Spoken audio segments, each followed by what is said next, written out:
Our next presenter is Beth Cunningham. Beth grew up in rural Ontario, Canada in the 1970s.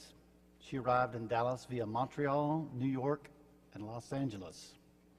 Beth is a yoga, meditation, and philosophy teacher, as well as a writer, and is currently working on a piece about the strange spiritual quest of a young would-be UU woman. Beth has been a member at First Unitarian for 3.5 years, along with her husband John and her daughter Ainsley. Here to give her speech entitled Confessions of a Confused Racist, Miss Beth Cunningham.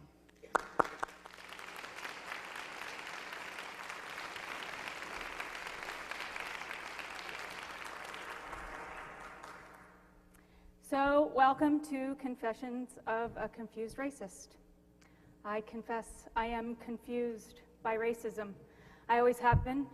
I was raised by a confused racist, post-civil rights era, late 60s, early 70s. A very confusing time for a racist like my father. He had just recently been given a choice, a very socially charged choice to make, between upholding the social status, which was racial inequality, or embracing powerful new change and risking friendships and social status. And I'm sad to say that my father did not choose with what I believe was his heart. Now, I'm not making excuses for my father. As far as I'm concerned, he was a racist and a bigot. But whenever an African American person or family came into my father's life, he would make genuine and lasting gestures of welcome, friendship, and kindness. And this was very confusing for me because that is a little schizophrenic for a racist like my father. But it provided me with the opportunity as a child to see through his racism, to see his confusion, and ultimately to see what I hope was his heart. And it gave me the courage to follow my own heart, despite my confusion. And I must believe that my heart is not racist, but I will leave that up to your better judgment.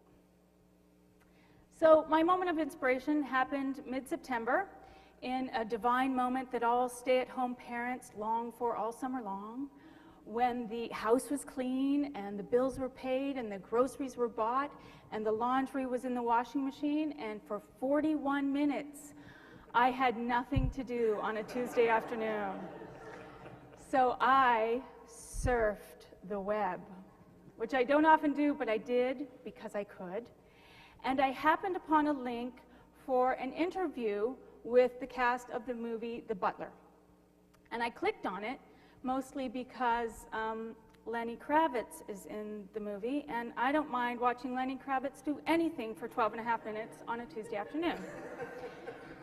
Now, if I had known what I was getting myself into, I would not have clicked on the link, because I confess I do not listen to talks on race relations.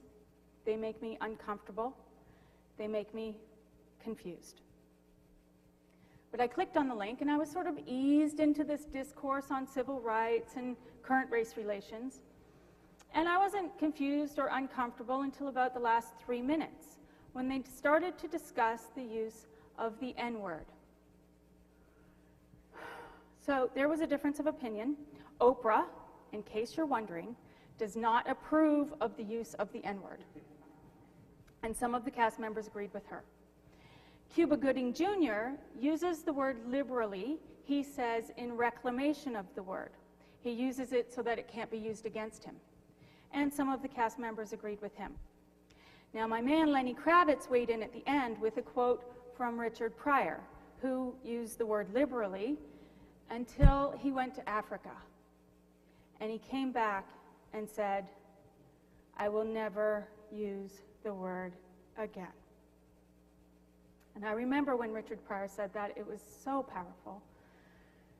And as I remembered that, the floodgates of my memory opened on this word, and all the permutations of the word, and all the attitudes that went with it when I was growing up. Right from when I was so young, I didn't even know what the word meant. I just knew it hurt, and it was ugly, and the people who said it looked ugly when they said it. And I've felt that way about it all my life, except for this brief period in high school when I knew Mike. Mike was the only African American in high school, and he was pretty fine, and he knew it. And he called himself the sensuous nig. Now, I knew what nig was short form for, but I never equated it with the word my father used, because somehow there was something about the way Mike used the word that rendered it inert. Beautiful, even. And I'm really scared to tell you that I thought that word was beautiful. But Mike was beautiful.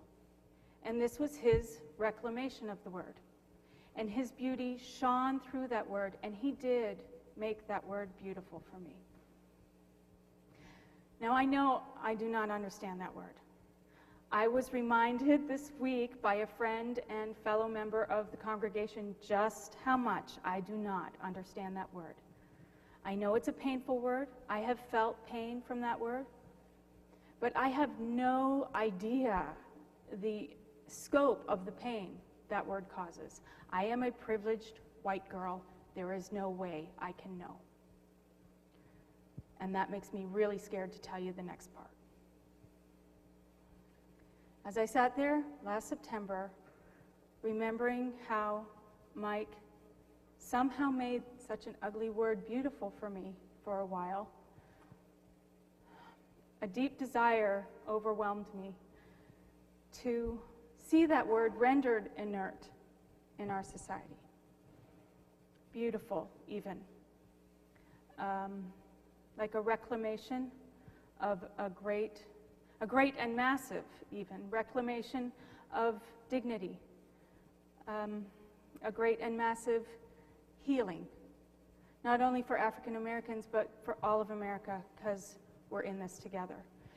And I realized that if I stand even the slightest chance of seeing that in my lifetime, I have to heal me. Because I am haunted by messages of racism. And those messages have stolen friendships from me. You see, most times when I meet someone of African American descent, this ugly dialogue starts up in my head. And I only just recently learned that there's a name for it. It's called white shame. And it's really embarrassing, but I'm going to share a little bit of it with you. It goes something like this. Hi, okay, so I just want you to know that I am not a racist. So I'm going to act real cool and laid back, and I'm going to make a cultural reference to Dave Chappelle, because I'm a big fan. And just so that we're really clear, I'm also going to refer to my cousins, Keisha, Wesley, and Adrian, because they're African American, and I love them dearly, so I'm family. And then this other voice kicks in that says, oh my God, can you hear yourself? You are so ridiculous. This is pathetic. You are completely transparent. You are completely overcompensating. And then this other voice that kicks in says, overcompensating, huh? What are you overcompensating for? Maybe, just maybe you really are a racist deep down inside. And you're just pretending you're not a racist. You're trying to convince yourself you're not a racist, but you know you can't overcome your racist upbringing, can you? No. And then I am stuck in shame and fear and confusion. And before I know it, the conversation's over, and I never connected. Because you can't connect when you're stuck in shame and fear and confusion. And I want that gone.